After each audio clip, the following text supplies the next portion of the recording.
El Señor esté con ustedes. Proclamación del Santo Evangelio según San Juan.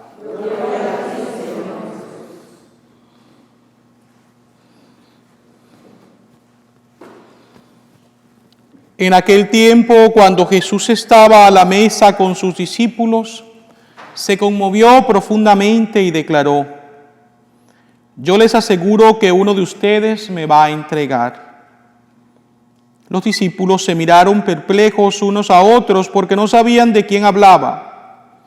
Uno de ellos, al que Jesús tanto amaba, se hallaba reclinado a su derecha. Simón Pedro le hizo una seña y le preguntó: ¿de quién lo dice? Entonces él, apoyándose en el pecho de Jesús, le preguntó: Señor, ¿quién es? Le contestó Jesús: aquel a quien yo le dé ese trozo de pan que voy a mojar. Mojó el pan y se lo dio a Judas, hijo de Simón el Iscariote, y tras el bocado entró en él Satanás. Jesús le dijo entonces a Judas: lo que tienes que hacer, hazlo pronto. Pero ninguno de los comensales entendió a qué se refería.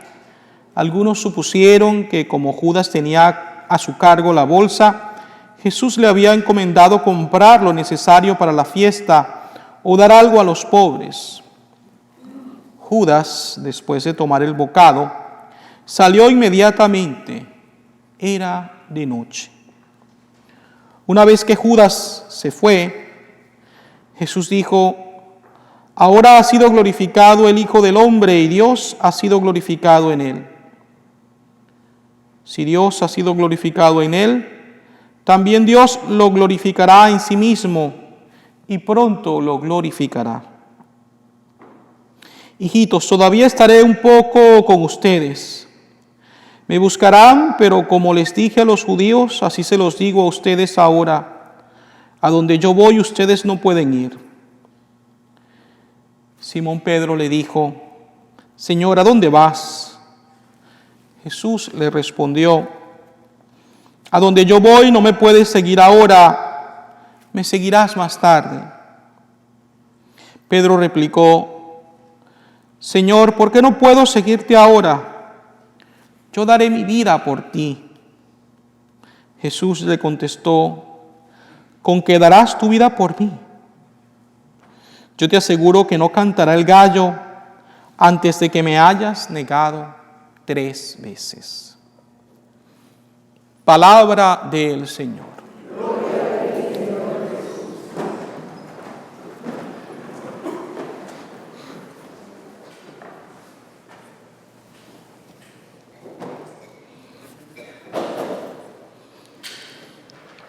El Evangelio de hoy nos presenta un momento muy solemne en la vida de Jesús y también de bastante intimidad, de bastante fraternidad, cuando Jesús celebra la última cena con ese grupo de amigos, de hermanos que habían sido capaces de dejarlo todo para seguirle y quienes habían visto en Jesús un hombre que obraba milagros con gran humildad, con gran amor, con gran misericordia en favor del pueblo. Sin embargo, este momento tan solemne, tan íntimo, está marcado también por 2 anuncios que llevan en sí algo de tristeza y otro que lleva también algo de alegría.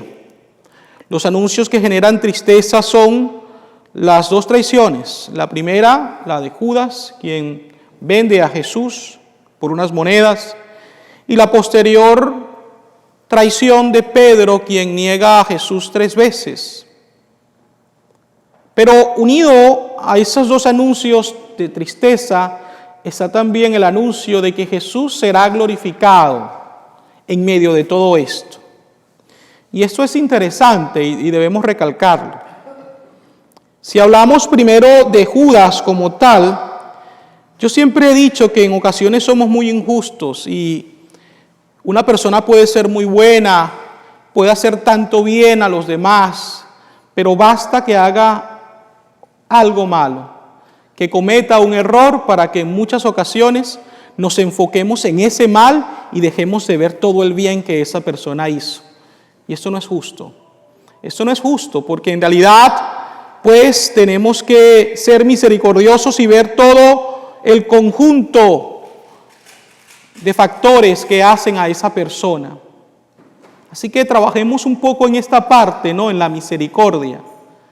A mí me pasaba muchísimo, tal vez en mi adolescencia, que sobre todo en la relación con mi padre, por ejemplo, siempre me enfocaba mucho en sus defectos y no veía sus virtudes, que las tenía y eran muchas más que sus defectos, hasta que poco a poco aprendí que tenía que hacerlo, que tenía que reconocer en él todas aquellas cosas buenas para poder ir contrarrestando lo que a mí pues no me gustaba de él.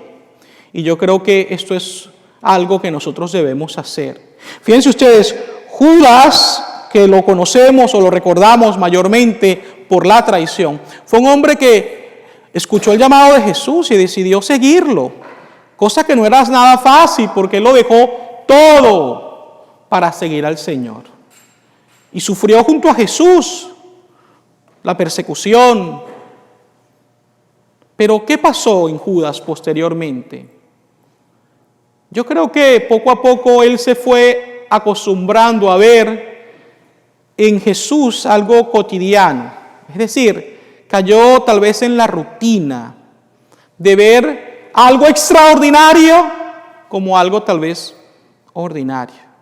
Y fíjense, eso nos pasa frecuentemente a nosotros, en el caso, por ejemplo, de los matrimonios, ¿no? Que esa persona con la cual decide unir su vida es todo para el hombre o todo para la mujer, pero posteriormente vienen los años, viene la convivencia diaria y entonces como que se va perdiendo esa ilusión, esa emoción de ese amor y después se cae pues en la rutina. Algo que era extraordinario al principio se llega a ver como algo normal. E incluso puede pasar también a nosotros los sacerdotes.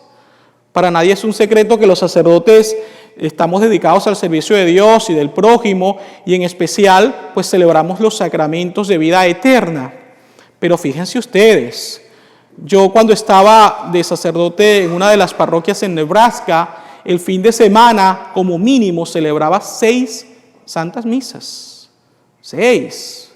Y algo que es tan hermoso y tan profundo, llega un momento que después de algunos años corremos el riesgo de comenzar a celebrarlos en automático y perder un poco ese amor y esa devoción que el sacramento en sí debe conllevar.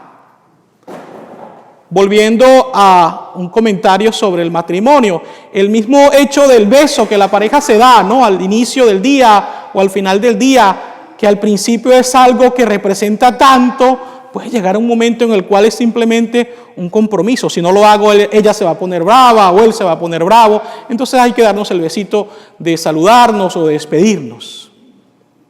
Cuidado, queridos hermanos y hermanas, que nos pase lo que seguramente le pasó a Judas.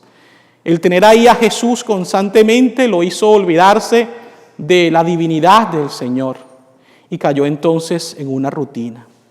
Pero además de eso, Judas dejó que su corazón se fuera ablandando, que entrara tal vez un poco la mediocridad, y eso lo llevó posteriormente entonces a la traición. Yo comentaba en estos días en la misa precisamente que en los años de sacerdote que llevo me he dado cuenta de que en el caso de la infidelidad matrimonial, muchas veces la infidelidad es consecuencia de una infidelidad previa por parte de uno o ambos de los esposos hacia Dios. Y de esto yo estoy plenamente seguro porque me lo enseña la experiencia. Habrán sus excepciones, por supuesto, pero en muchos de los casos yo he comprobado que cuando la pareja no tiene su fundamento en Dios, cuando no hay una fidelidad a Dios sacramental, en la oración, cuando Dios no es prioridad para el matrimonio o para uno de ellos, entonces ya va a ser mucho más fácil ser infiel a la otra persona, porque se le es infiel a Dios, ¿qué cuesta hacerlo con la otra persona? Y yo siempre trato de dar este consejo, que no es fácil, pero que es muy valioso. Si usted quiere ser fiel en su matrimonio, si quiere ser feliz en su matrimonio, comience por ser feliz junto a Dios, comience por serle fiel a Dios. Y si usted lo es, tendrá más éxito en ese propósito de ser fiel a su pareja.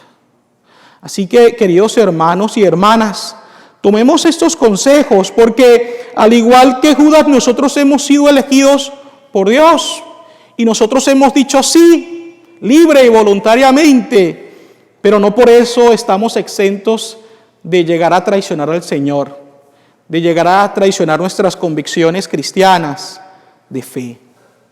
Y para eso necesitamos de la gracia y la misericordia de Dios, de nuestra perseverancia y de reconocernos precisamente necesitados de Dios, de reconocernos frágiles.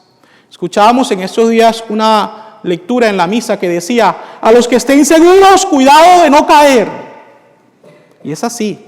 Siempre tenemos que tener en nuestra mente pues la necesidad de reconocer nuestra fragilidad y de pedirle a Dios sus gracias para ser siempre fieles a Él y fieles a las demás personas a las cuales debamos servir o con las cuales tengamos algún compromiso que cumplir. Vemos también el ejemplo de Pedro. Fíjense ustedes, Pedro comete también un gran error. En el Evangelio de hoy vemos cómo Pedro dice: Señor, pues moriré contigo. Y Jesús le dice: cuando cante el gallo ya me habrás negado 3 veces. Y Pedro lo hizo. Y lo hizo por miedo, por terror a lo que estaba viendo. Recuérdense que muchas veces el anuncio que Jesús hacía de su pasión y muerte y resurrección generaba en los apóstoles un gran miedo, no solamente porque querían a Jesús y no querían que eso le pasara a Él, sino porque también ellos sabían que como seguidores de Cristo eventualmente era posible de que también ellos tuvieran que morir de la misma forma. Y fíjense, Pedro muere también crucificado, solo que él pide que lo volteen boca abajo porque él no es digno de morir como su maestro. Pero eventualmente Pedro también murió y murió crucificado. Entonces, para ellos ese discurso de Jesús de pasión y muerte generaba gran terror. Y seguramente que cuando Pedro comenzó a ver el arresto de Jesús y todo lo que estaba sucediendo, él estaba muy, pero muy asustado. No en vano Jesús nos dice en la Escritura en muchas ocasiones: no tengan miedo, no tengan miedo. Hermanos, hermanas, el miedo muchas veces nos paraliza, el miedo muchas veces nos congela, el miedo no es de Dios. Es cierto que humanamente en ocasiones ante las cosas inciertas no nos podemos sentir tan cómodos, pero allí en esos momentos de duda, en esos momentos de debilidad, tenemos que poner nuestra confianza plena en Dios. Porque si nosotros nos dejamos dominar por el miedo, podemos, al igual que Pedro, terminar por negar la gracia y por negar el poder de Dios. Como les decía, el anuncio de Jesús es que también será glorificado. Y ya para terminar esta homilía, simplemente les comento, ¿no? Es una de las cosas que muchas veces es difícil entender en nuestra vida de fe. Vemos cómo de 2 cosas tan malas hay también un bien tan grande. Jesús es glorificado. Hace tiempo yo tuve la oportunidad de conversar con uno de los prisioneros a los cuales visitaba en una de las cárceles de Nebraska.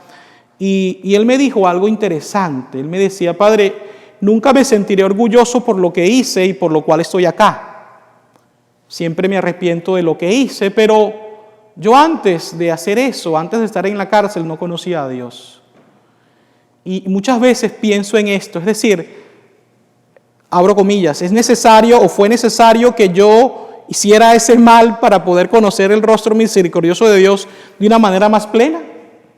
Cierro comillas. Es decir, es como difícil entender cómo de un mal sale un bien tan grande. Pero es así. Así que Dios se regocija cuando hacemos el bien y lo hacemos con amor. Pero incluso hasta en medio de nuestro pecado, de nuestras debilidades, de nuestro fango espiritual, Dios sabe obrar y sabe bendecirnos y bendecir a los demás para seguir llevando a cabo su plan redentor para toda la humanidad. Sigámonos pues preparando, queridos hermanos y hermanas, para estos días del Triduo Pascual, para esta Pascua del Señor. Como yo les invitaba ayer, reflexionemos sobre qué debo dejar a un lado, de qué debo despojarme, a qué debo renunciar para poder tener un alma más libre con la cual poder encontrarme con el Señor y caminar junto a Él. Aprovechemos estos días porque son días de gracia espiritual que no debemos dejar pasar por alto. El Señor nos llama y nos ofrece su perdón y su misericordia, porque al fin de cuentas lo que Dios quiere es que alcancemos la salvación y seamos siempre felices junto a Él. Así sea.